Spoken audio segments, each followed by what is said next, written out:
Hey guys, welcome back to the channel. So today we're going to do another teardown video and see what's inside of this axle right here. Now before we go ahead and begin guys, if you guys haven't subscribed to the channel, hit the subscribe button down below. Definitely smash that like button because it helps the channel out. And with that said, let's go ahead and tear down this axle and see what's inside. So this is our axle. We have it set up on the bench, and I had to keep this one zoomed out a little bit guys so you guys can see exactly what I'm doing. Now the axle is comprised of 3 pieces. You typically have your outboard joint, your inboard joint, and then the center, which is basically this portion. And then we have some boots that cover everything up. Where I'm going to start with this one is go ahead and remove the boot. Now most of these you just cut them off, or they have some sort of a spring on them that you're supposed to pop off. This axle in particular came off of a Mercedes E-Class. These use this old school style of a clamp where you basically crimp it together on one end and it locks it in. Now I'm going to try to lift up on it, try to remove some of the pressure, and then cut it off if I can. And if that fails, what I'm going to do is just tap it with a hammer in here. And it looks like I might have to tap it because it's not really giving me anything here. So I'm going to take a flathead and I'm just going to push it in there and try to get this to move up a little bit. These are very stubborn sometimes, and I find that they don't come off super easy.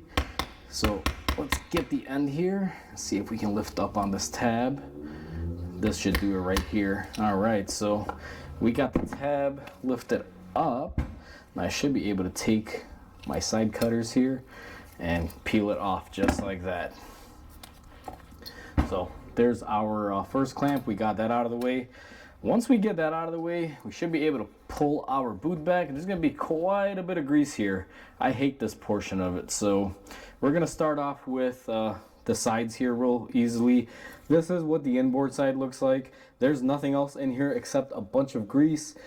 These little 3 cutouts that you guys can see, it kind of looks like a triangle shape. That's where the little roller balls or bearings, whatever you call them, sit in there and actuate in and out to be able to let this axle slide in or out of position to extend or push in. It's pretty basic on this side, and on the other side of this you have the input where it would normally go inside of the transmission. Now that we've seen this, I'm going to move it out of the way because there's going to be quite a few parts and they're quite a bit messy. What I'm going to do right now, just because I don't have my hands filled with grease, I'm going to remove this inboard little clamp here. I'm going to do the same way. I'm just going to take my screwdriver, tap it on to go ahead and release the clamp. And then what I'm going to do here is peel it back and take it off just like that. And there's our clamp. I'm going to go ahead and set that to the side. What I'm going to do here is start pulling our boot back, if I'm able to, just like that. And you will see on this end we have our little roller balls or bearings. I don't know what the technical name for it is, but they're basically rollers that move it up and down and slide it in and out. These are usually held in by something. Now I'm gonna look at mine here, and I do see that there is a little C-clamp style holder on there. Just to zoom it in, you will see right about there, and the camera may not pick it up quite easily because it is very difficult to see. So what I'm going to do is grab some snap ring pliers, because that is what is holding it in, and I'm hoping this one will work. And where is it? Because I believe I lost the orientation. I really hate tearing these down because, you know, these can be quite messy, guys. All this grease on here. I remember I used to rebuild these back in the day, and let's just say no more, because, you know, these are not that they're a pain, but the cost of them, buying them new, is a lot less than they used to be. Now I have to switch out my positioning here on my pliers because I had them on the inside position. So now I'm going to move them to the open position to get that clamp off. So minor delay here. And now I'm going to line this back up, hopefully getting it in the grooves. And it is very difficult to see because the grease is covering everything up. And we should have our snap ring coming off. I got it out of its position. I'm going to grab it because I don't want it to shoot across the shop. And we're just going to pull it off using our side cutters. See if we can get it at a good angle here. And that's actually not working either, so good old screwdriver to push it out. Hopefully we don't fling it, but I have a feeling it's gonna fling across the shop. Come on, baby. Yeah, these suck, especially when you don't want to get yourself really greasy, but it's all right. It's a sacrifice I'm willing to make to show you guys the inside of these. So I believe I have it pushed out far enough. And normally I would just pull it off with my snap ring pliers, but the ring gave out. Now that is what the ring looks like. You guys can see it's a regular snap ring. 2 little holes there. You can press it, get it in and out. It's quite easy. Now that we have that off, this portion should slide right off. And this is the actuating portion. I call this the bearing portion. I don't know what the technical name is, but you guys will see you have these little bearings. They move in and out and they roll, and these typically allow the joint freedom of movement, and they are very well covered in grease, and the interior portion of it is splined, as well as our axle shaft here is also splined. What we can do now is go ahead and take this boot off, and there's nothing special about the boot, just covers a lot of grease, keeps it in there, and keeps everything nice and wet, so that way there is no issues with it running dry. Now, common failure on these guys, typically, if you ever heard an axle rattle, it's these right here. They're basically loose, and a number of things can cause that. Sometimes just wear from age, but more than likely it's typically because they run low on grease. And a lot of you may be wondering, how do they run low on grease? Well, sometimes this boot will tear, will leak out grease slowly, even from a little pinhole. And that's commonly what happens and why they leak out a lot of grease. And sometimes you may not know it, because it could fling it on the road, it could fling it on the car, inside the tire. Could be a majority of ways where it could throw it. But for the most part, that's what causes these to fail 99% of the time.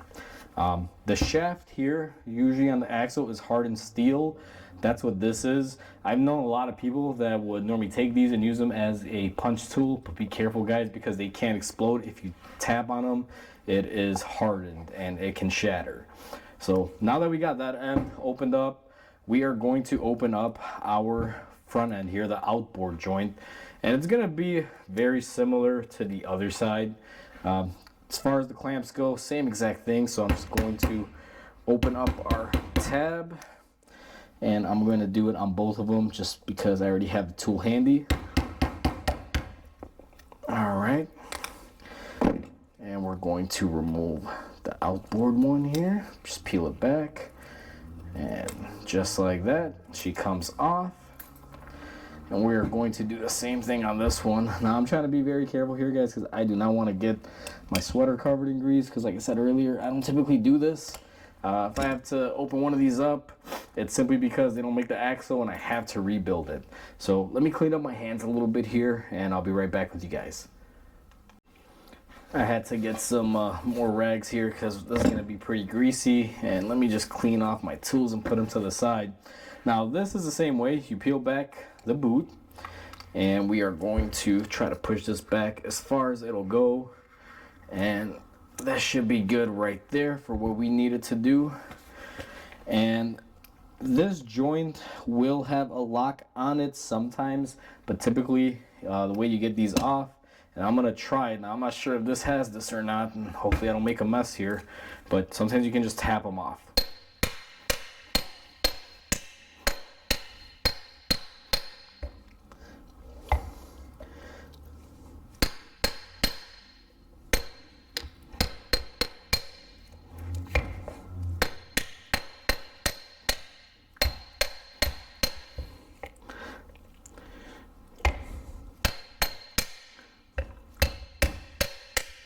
Alright, so there is something flawed here because typically it should have been off by now with a few taps, unless I don't got the angle correct.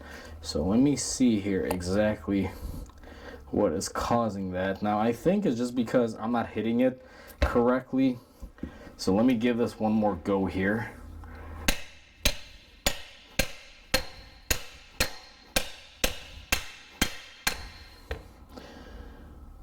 Yep, and it is not going. Now there's so much grease in here that I can't see, and I don't want to rip it apart and clean it off just to be able to see the inside of it. So give me a second, guys. Let me get off camera. Let me see if I can research if there's a clip holding this on here, because there might be. What I am going to do while I have you guys here is just go ahead and remove the boot, and I'm just going to slide it off the other way. And this is just a regular boot, just like the other one. Sometimes they're bigger, sometimes they're smaller. And we're going to clean up all the grease back here and just get it all over our napkin and try to clean up as much of the grease that we can from the joint to try to see why she's locked into place. And that should be good. So I'm gonna do my research here really quick, guys, and I'll bring you guys back in once I figure out how this portion comes off. So we did a lot off camera at the vise, guys. This is what we're left with now. This is the end that we were trying to get off. This little portion here that looks like a star with these little cutouts, it should come off. There is a little spring clip in there that should release when you hit it hard enough, and it should kind of go inward, release the tension, and this slides off. However, it's not working for us. This is an older axle. It's, I want to say 20 years, if not more, and it's original. So maybe that clip has broken throughout the years and it's not releasing it, because I get wiggle movement, but no matter what I did, it didn't want to come off. I tried keeping it level and centered and pulling it off on my vise. I tried hitting it with the hammer while it had even pressure on it, and it wasn't doing anything. Now, if you were rebuilding this axle, you don't want to use a hammer like I was doing, where I'm just wailing on it, because that will cause damage. As a matter of fact, the way I was able to get this other end off was by breaking the little cup that holds the ball bearings in place and releasing it that way. So this is what we're left with. Typically this will come off and this will just be a straight shaft, and you'd have a little circlip there, and then this little item here, which is basically our center for our ball bearings. Now the other piece that we have that broke, and this is how I got the axle off, is this crown or cup, whatever you prefer to call it.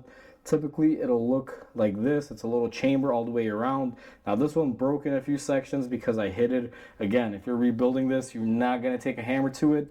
Just FYI, I'm doing this to show you guys the internals, so I don't care if these parts get damaged because they're going to the scrap pile. So this is our crown, let's call it, or a little holder. Now we have a bunch of these little ball bearings, and you guys will see there is 1, 2, 3, 4, 5 little windows in there, and we have 5 ball bearings. The way this would typically work is this would go in here, or this would commonly just be together. You'll see this over this, and the ball bearing will typically be sitting in this little cutout channel. I don't know how well the camera will pick it up, and it'll also be retained by this ring, sort of like that, and this will all be one piece inside of here. Typically this is pressed on and it doesn't come apart, so if this portion of it is damaged and you're rebuilding it, technically you'd have to get a new one or buy a new axle. So that's how that works. This should all be together in one. It won't really put back together right now because I literally broke it to get it off, but that's how that works. And it's basically a joint with roller bearings. That's how you get your movement on it. And then our outer portion, which is the part that we tighten up, same thing, just like the inner portion, just a bunch of grease.